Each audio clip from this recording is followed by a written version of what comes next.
Hello everyone, welcome to concept decoder. आप सभी का कॉन्सेप्ट डिकोडर पे स्वागत है। हम पढ़ेंगे project management and in this video lecture of project management we will solve few ESC questions जो ईएससी कन्वेंशनल में आपसे पूछे जा चुके हैं। और ये किस टॉपिक से रिलेटेड होगी जो जो अब तक हमने किया है 8-10 लेक्चर में, जो हमने किया है, जो प्रोजेक्ट जो बेसिक्स डेवलप किए हैं related to a network diagram, उन बेसिक्स को यूज करके कैसे हम नेटवर्क डायग्राम को प्लॉट कर सकते हैं। Okay, how to draw network diagram using basics, उससे रिलेटेड है आज की ये वीडियो। सो बहुत इंपॉर्टेंट है।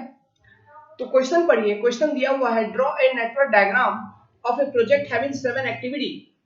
कोई एक प्रोजेक्ट है जिसमें कोई 7 एक्टिविटी है और इन 7 एक्टिविटीज का एक प्रोजेक्ट का एक नेटवर्क डायग्राम आपको बनाना है। डेटा कुछ कुछ गिवन है, जैसे कि पहला पढ़िए, activity A, B, C can run concurrently. मतलब एक्टिविटी ए, बी, सी को एक साथ किया जा सकता है, मतलब एक साथ स्टार्ट भी किया जा सकता है। Similarly activity A, B, C are immediate predecessor of activity D, E, F respectively. अच्छा, रेस्पेक्टिवली टर्म यहाँ पे यूज हो रहा है, तो इसका कुछ इंपॉर्टेंस है। इंपॉर्टेंस क्या है यहाँ पे दिया हुआ, देखिए, activity A, B, C are immediate predecessor of activity D, E, F. मतलब प्रेडेसेसर मतलब जो पहले हो जाए, किसी के पहले, और इमीडिएट मतलब जस्ट पहले। तो जैसे कि यहाँ पे activity A, B, C immediate predecessor of D, E, F, मतलब एक्टिविटी डी के जस्ट पहले एक्टिविटी ए खत्म हुई होगी, एक्टिविटी ई के जस्ट पहले एक्टिविटी बी खत्म हुई होगी, एक्टिविटी एफ के जस्ट पहले एक्टिविटी सी खत्म हो चुकी होगी। प्रेडेसेसर है ना, इमीडिएट प्रेडेसेसर। समझ में आ रहा है? ये एक लॉजिक बन रहा है मेरे दिमाग में। थर्ड लॉजिक क्या गिवन है, G is last operation in the project। जो G है, activity G, it is the last activity in the project and also the immediate successor to D, E, F तीनों। जो एक्टिविटी D है, activity E है, activity F है, इनका immediate successor, मतलब ये तीनों एक्टिविटी के खत्म होने के बाद ही आपका एक्टिविटी G स्टार्ट होगा। समझ में आया? ये 3 लॉजिक्स आपको गिवन है and using this 3 logics I need to develop a network diagram। अब जरा कोशिश करिए 2 मिनट बनाने का। I am pausing the video। अब जरा कोशिश करिए, जैसा भी बनता है। तो किसका कैसा बना वीडियो पॉज करके कोशिश करिए, किसका कैसा बना? अच्छा बना? मजा आया बना के? देखो अब हम बनाते हैं, किसी ने अगर सही बनाया तो वेरी गुड, कंपेयर करिएगा। तो क्वेश्चन में गिवन है कि activity A, activity B, activity C can be done concurrently. तो किसी भी प्रोजेक्ट का ध्यान रखने वाली बात है, रूल को यूज करके बनाएंगे। कोई एक स्टार्ट एक्टिविटी होगा, कोई एक एंड एक्टिविटी होगा। तो let's suppose I have started the project from this node. Sorry, कोई एक स्टार्ट इवेंट होगा, कोई एक एंड इवेंट होगा, initial event and finish event. तो I have started from this event, let's suppose this is event 1। यहां से आपका 3 एक्टिविटी है, activity A, activity B, activity C. Let's suppose this is your activity A, this is your activity B, this is your activity C। Okay, तो question में जो पहला statement है कि activity A, activity B, activity C can be done concurrently, क्या ये बात सही है? आपको यहाँ पे देखने को मिल रहा है, क्या ये कंकरेंटली किया जा सकता है? ठीक है, हम कंकरेंटली कर रहे हैं।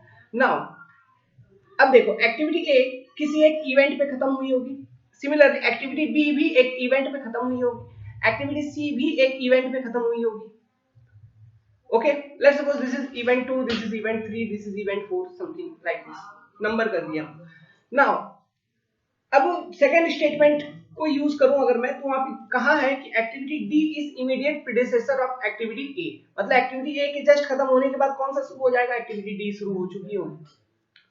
ठीक है, अब देखो थर्ड स्टेटमेंट को अगर मैं यूज करूं कि G is last operation in the project and also immediate successor to D, E, F। मतलब जब एक्टिविटी D, E, F खत्म हो चुकी है, जस्ट खत्म होने के बाद उसके बाद एक्टिविटी G स्टार्ट हो रही है। मतलब एक्टिविटी D, लेट्स सपोज कोई एक इवेंट 5 पे खत्म हो रही है और यहां से आपका अदर एक्टिविटी स्टार्ट हुआ जिसको हम कहेंगे एक्टिविटी G, एंड और ये खत्म हो रही है किसी एक इवेंट पे जिसको हम कहेंगे event 6। Let's suppose it is completing on event number 6। ठीक है, अब देखो एक्टिविटी बी का इमीडिएट प्रेडेसेसर कौन है? ई।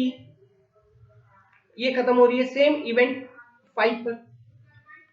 एंड अगेन एक्टिविटी सी का इमीडिएट प्रीडेसेसर कौन है? एफ। ठीक है, अब यहाँ पे थोड़ा नेटवर्क डायग्राम को ग्रामेटिकली करेक्ट करने के लिए हम क्या करेंगे, डमीज का यूज कर लेंगे। हम ये ऐसा कह देते हैं कि एक्टिविटी ए खत्म हो गया, ओके, फिर आपका बी खत्म हो जाए, फिर आपका सी खत्म हो जाए, तो हम स्टार्ट कर देंगे एक्टिविटी ई डी एफ को, और ये सब एक इवेंट पे खत्म हो जाएगा एक्टिविटी 5 पर। इस तरह का बना था किसी का? जरा चेक करिए तो, अगर किसी का बना है तो सही है, वेरी गुड। समझे कैसे हुआ? ओके, जस्ट हमने क्वेश्चन को अच्छे से पढ़ा, लॉजिक्स को देखा, ये सब कुछ हमने बताया, successor activity, predecessor activity, successor event, predecessor event, है ना, सब टर्म हमने समझाया by using some examples. Okay, so उन्हीं बेसिक्स को यूज करके I will plot network diagram, जैसा कि ये आपका पहला क्वेश्चन था। This is 10 mark question. Now question number 2। Question number 2, चलिए मैं ये मान के चलता हूं कि आप सभी से कुछ बच्चों को छोड़ के क्वेश्चन नंबर 1 सॉल्व नहीं हो पाई थी, तो क्वेश्चन नंबर 2 जरा सॉल्व करके दिखाओ बाबू। पढ़ो क्वेश्चन, पढ़ो। A project consist of 6 activity designated from A to F. A से लेके एफ तक 6 एक्टिविटी हैं विथ द फॉलोइंग रिलेशनशिप्स। उन एक्टिविटीज के बीच में जो रिलेशनशिप्स है वो आपको दिया हुआ है। रिलेशनशिप्स क्या है, पढ़िए। पहला, A is the first job to be performed. Activity A जो है वो सबसे पहला काम है। Second, B and C can be done concurrently, मतलब एक्टिविटी बी और एक्टिविटी सी को एक साथ किया जा सकता है, लेकिन एक्टिविटी ए के होने के बाद must follow A. Third, B must precede D, मतलब एक्टिविटी डी जो है एक्टिविटी बी के खत्म होने के बाद स्टार्ट हो सकता है। फोर्थ, ई मस्ट सक्सीड सी, मतलब एक्टिविटी सी के खत्म होने के बाद एक्टिविटी ई होगा, but it cannot be started until B is completed, लेकिन एक्टिविटी ई को तब तक स्टार्ट नहीं किया जा सकता जब तक एक्टिविटी बी कंप्लीट ना हो जाए। Fifth, the last operation F is dependent on completion of both D and E. बड़ा सिंपल सा है, थोड़ा दिमाग लगाओगे बन जाएगा। जैसे कि सब गिवन है क्वेश्चन में कि activity A is the first, तो यहां से मैंने एक्टिविटी ए को शुरू कर दिया, तो ये किसी एक नोड पे खत्म होगी। Let's suppose this is event 2। अब स्टेटमेंट साफ साफ दिया है कि बी और सी को आप एक साथ कर सकते हो, कंकरेंटली कर सकते हो, तो दोनों किसी एक नोड पे खत्म होगी। तो let's suppose this is your activity B, this is your activity C, तो ये लेट्स सपोज नोड 3 है, ये नोड 4 है, ये खत्म हुई। अब यहाँ पे कहता है कि बी के बाद डी स्टार्ट होगा, तो एक्टिविटी बी के खत्म होने के बाद डी स्टार्ट हुई, ओके, इधर डी स्टार्ट हुई, और एक्टिविटी सी के खत्म होने के बाद ई स्टार्ट होगी, ई। लेकिन यहाँ पे लॉजिक ये गिवन था कि एक्टिविटी ई तभी स्टार्ट हो सकता है जब दोनों बी एंड सी खत्म हो जाए, तो यहां से एक डमी एक्टिविटी को हम कनेक्ट कर देंगे ऐसा, ठीक है। अब देखो एक्टिविटी एफ जो है ये लास्ट एक्टिविटी था जो कि दोनों के कंप्लीशन पर डिपेंड करता है, एक्टिविटी डी और एक्टिविटी ई के। तो एक्टिविटी डी और एक्टिविटी ई किसी एक नोड पे खत्म होगा, ऐसा मान के चल रहे हैं। यहाँ पे मैंने खत्म कर दिया एक्टिविटी डी को, और इधर मैंने खत्म कर दिया एक्टिविटी ई को, फिर ये नोड दे दिया मैंने 5, फिर यहाँ से एक्टिविटी एफ को मैंने स्टार्ट कर दिया और ये खत्म हो गया किसी एक नोड पर 6। तो 6 एक्टिविटी 6 नोड। ऐसा ध्यान रखना, ये भी पूछ सकता है कि एक इवेंट में अगर मान लो 6 एक्टिविटी है तो कितने नोड होंगे? नोड भी 6 ही होंगे, एक्टिविटी 6 तो इवेंट भी 6। समझे क्वेश्चन? ओके, चलिए अब बहुत हुआ, एक क्वेश्चन और देता हूं, एक क्या कुछ और 2-3 क्वेश्चन सॉल्व करवाता हूं, 2 क्वेश्चन सॉल्व करवाता हूं, और एक क्वेश्चन और आपको दूंगा, इसको जरा बना के दिखाइए। तो ये है आपका नेक्स्ट क्वेश्चन, इस क्वेश्चन को पढ़िए। एक नेटवर्क डायग्राम बनानी है जिसमें डिफरेंट एक्टिविटीज है, और ये एक्टिविटीज के बीच का लॉजिक गिवन है क्वेश्चन में। लॉजिक्स क्या है?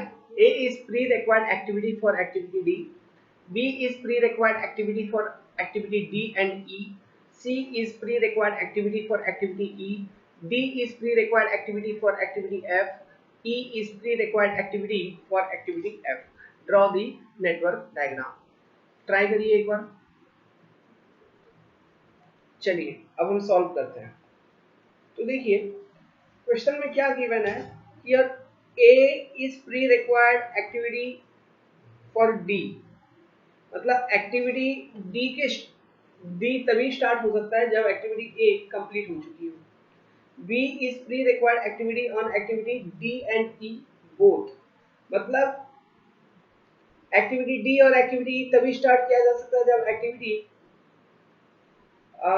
बी आपका खत्म हो चुका हो। Similarly third statement, C is pre required on activity E. अच्छा तो देखिए एक्टिविटी ए के जस्ट बाद एक्टिविटी डी स्टार्ट कर सकते हैं, एक्टिविटी सी के जस्ट बाद एक्टिविटी ई स्टार्ट करिए, और एक्टिविटी डी और ई तभी स्टार्ट हो सकता है जब एक्टिविटी बी खत्म हुआ हो। कहीं ना कहीं ये इंडिकेशन है कि activity A B and C तीनों कॉन्करेंटली स्टार्ट हो रही है। Let's suppose this is event 1, यहां से मैंने स्टार्ट कर दिया activity A, let's suppose this is my activity B, let's suppose this is my activity C, let's suppose this is one event, this is one event, this is one event. now activity A के बाद आप start कर सकते हो activity D, यहाँ से activity D चलेगी इधर, फिर एक्टिविटी C के बाद आप एक्टिविटी E को स्टार्ट कर सकते हैं, तो इधर से एक्टिविटी E चलेगी। आपका एक्टिविटी F कहीं ना कहीं लास्ट एक्टिविटी है, तो ये दोनों एक्टिविटी किसी एक पर्टिकुलर इवेंट पे आके खत्म होगी, क्योंकि activity D and activity E both are pre-required activity for activity F. Okay, now this is your activity F and this is your end of project.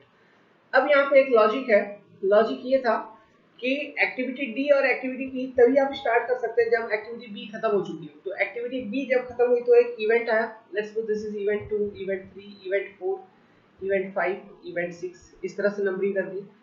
तो इवेंट 2 से इवेंट 3 पर एक डमी जाएगी, इवेंट 2 से इवेंट 4 पर एक dummy जाएगी। इस तरह का कुछ आपका नेटवर्क डायग्राम दिखना चाहिए। क्या आपने इस तरह का बनाया था? अगर नहीं बनाया तो और प्रैक्टिस की जरूरत पड़ेगी। देखो क्वेश्चन को अच्छे से पढ़ के, लॉजिक्स जो भी गिवन है उसको अच्छे से ध्यान में रख के आप क्वेश्चंस को ट्राई करने की कोशिश करेंगे, उसको बनाने की कोशिश करेंगे। जितना प्रैक्टिस करोगे उतना आसानी से उतना जल्दी बना पाओगे। समझे बात को? ओके, तो इसमें सिर्फ प्रैक्टिस है बाबू, और कुछ नहीं है। अब जितना अच्छी प्रैक्टिस करोगे उतना अच्छा सॉल्व कर पाओगे। ठीक है, ओके। नेक्स्ट क्वेश्चन है, एक क्वेश्चन बनाते हैं। चलिए लास्ट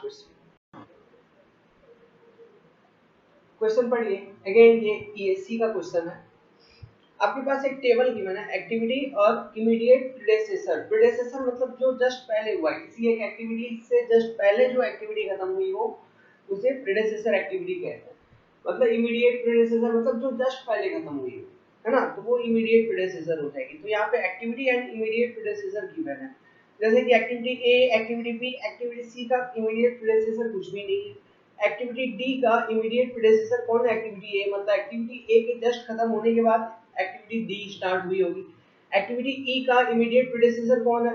एक्टिविटी सी, मतलब एक्टिविटी सी के जस्ट खत्म होने के बाद एक्टिविटी ई स्टार्ट हुई होगी। एक्टिविटी एफ का इमीडिएट प्रेडेसेसर कौन है? तीनों, ए बी एंड सी तीनों। अभी इस लॉजिक को यूज करके जो क्वेश्चन में गिवन है, we need to draw a network diagram. तो जरा कोशिश करिए, कुछ आइडिया लग रहा है, कुछ बैठा पा रहे हो?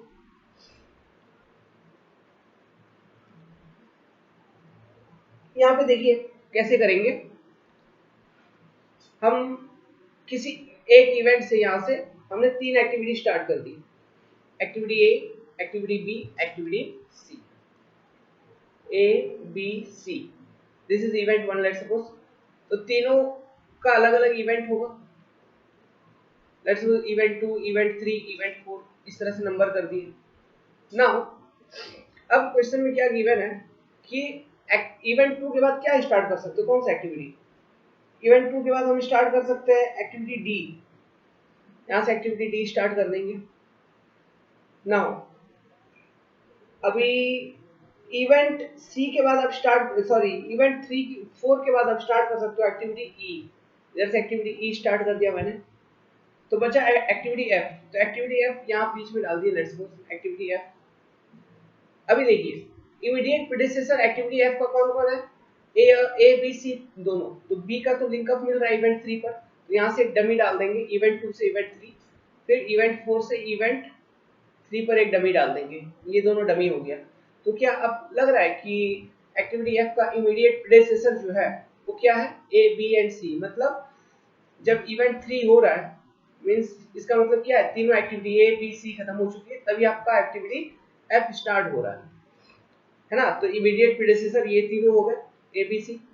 अब ये तीनों किसी एक इवेंट पे जाके खत्म हो जाएंगे और कुछ है नहीं, क्योंकि किसी भी एक नेटवर्क में आपका कोई एक स्टार्ट होगा कोई एक फिनिश होगा।